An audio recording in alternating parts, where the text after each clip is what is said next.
I don't know. The DHS Secretary has many competing priorities, as you well know, and you outlined certainly in your opening comments, from our borders to wildfires to cyber attacks. But as you and I discussed at length, and I appreciate you bringing it up in your opening comments as well, we do have a northern border in addition to a southern border. That's absolutely essential that the DHS has the resources necessary at the northern border to carry out its mission. Both between ports of entry and all along the border. In fact, we've seen an increase in unauthorized crossings in recent years at the northern border.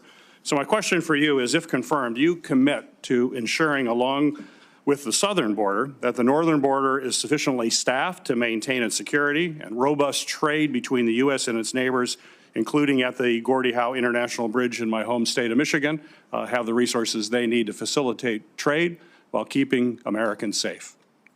Yes, Senator Peters, you and I talked about this in your office and also with Senator Slotkin as well, how important it is to continue to remain focused on our northern border and all borders and ports of entry that the United States has. I think there's been some universal concern from some of the committee members that as we focus on the southern border and what we're seeing as far as the invasion there and the amount of people crossing, that the northern border would lose focus. But that will not happen, and we will ensure that our borders are secure and we're addressing all threats that may come in from any direction. And also with the bridge as well and staffing up on that as well. And I've assured Senator Slotkin as well that our focus is there to make sure that it is staffed appropriately.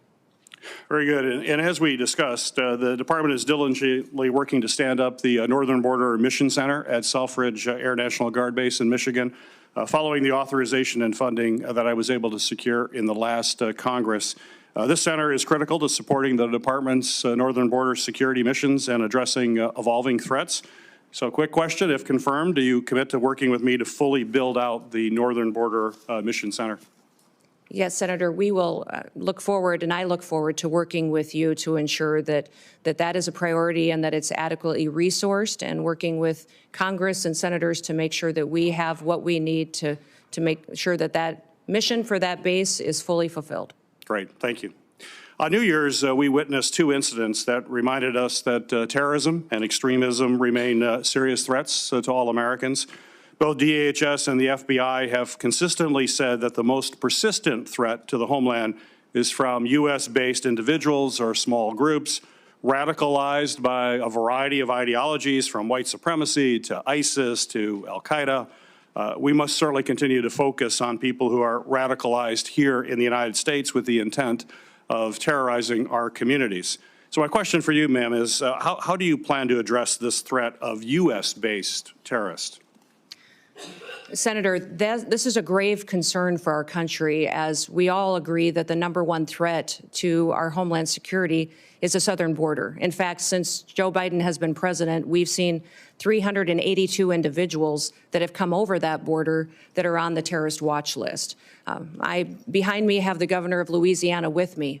And he and his state and people in this country went through a horrific event on New Year's Day, and one that we never want to see repeated again. But this governor behind me is concerned also about an upcoming event, which is the Super Bowl coming shortly, which we need to do all that we can to work together, that he has the reassurance that the federal government, that the Department of Homeland Security is prepared to help him protect that event and to keep people safe while they are there. Those 382 terrorists or known terrorists that have come over our border, we don't know necessarily where they are because of what has been happening under Joe Biden's policies. Now, President Trump obviously won the last election with a clear mandate, and that mandate is for the American people to secure that border. But also, we need to focus on domestic terrorism and homegrown terrorism, which you just referenced in your question. Homegrown terrorism is on the rise. We see more and more incidents of people that are U.S. citizens that have become radicalized, and knowing when people are leaving the country and coming back and changes to their behaviors and what their actions are is critically important. So the resources that the Department of Homeland Security has needs to be utilized as far as identifying those threats and being proactive to prevent them, but also protecting civil rights and liberties in that process and making sure that the department is on mission to do what it was called to do, why it was created, and what authorities that Congress and the Senate has given them. My hope is that Governor Landry and his staff and his people and the people that attend the Super Bowl know that the Department of Homeland Security is their partner, is on watch to protect them and to keep that event safe. I hope all Americans know that leadership has consequences. I hope that we can get through and get your support for this nomination and get confirmed quickly so that we can address the threats that we currently face and make sure we don't have any repeats of the day that we saw just starting this year on New Year's Day. In the last 2 years, we have seen increasingly aggressive and expansive cyber attacks against our federal agencies. Just last month, Chinese hackers infiltrated the Department of Treasury and stole potentially thousands of unclassified documents. So given these concerning trends by the PRC to hold our federal networks hostage, do you believe that federal agencies should be required to implement cybersecurity upgrades and maintain the highest cybersecurity standards to protect sensitive or classified data and U.S. citizen information as well?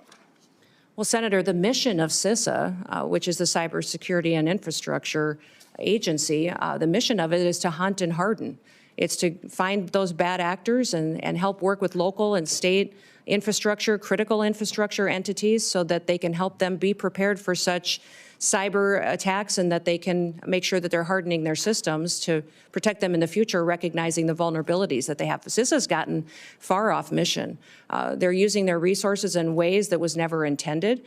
The misinformation and disinformation that they have stuck their toe into and meddled with should be refocused back onto what their job is, and that is to support critical infrastructure and to help our local and small businesses and critical infrastructure at the state level to have the resources and be prepared for those cyber attacks that they will face. You know, Salt Typhoon was a campaign of espionage by the PRC in China against our telecoms, where large amount of data was stolen and taken, and people's private information was taken as well. And we've also seen China and the PRC go after our critical infrastructure with the Volt Typhoon hack.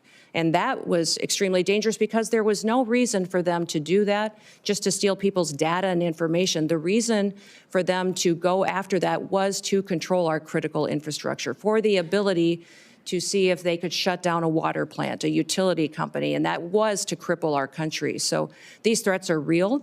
CISA needs to be much more effective, smaller, more nimble, to really fulfill their mission, which is to hunt and to help harden our nation's critical infrastructure.